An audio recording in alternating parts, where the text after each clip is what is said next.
بلال حبشي رضی الله تعالی عنہ د حبشین اصحابي کو حضرت سلمان فارسی رضی الله تعالی عنہ د فارس نه اصحابي کو نو زمانه د هندستان نه اصحابي کړه بالکل هی وایډر خفغان سره مې دعاګانې وغوښتې نو یې پدې کې مې د شپې خوب ولید یو بزرګ وي ما خوب ولید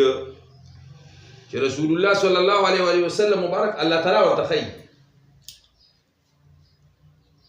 رسول الله صلی الله علیه و وسلم مبارک په یو غټ گاډي کې تشریف فرما دی او چلیږي او دا گاډي داسې اوخې جوړو نو په یو غر باندې نور لاره ختم شو نو اخو دا گاډي زړند شو نو رسول الله صلی الله علیه وسلم مبارک او فرمایي بریک ولګېده نو یې فرمایي چې ورشي او کاڼي ورته کېږي نو یې زه راکوشم او زه په ډاګو کې او دشتو کې ګرځېدم کاڼی مې راټول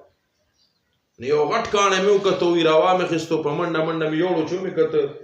نو حضرت بلال حبشي رضی الله تعالی عنہ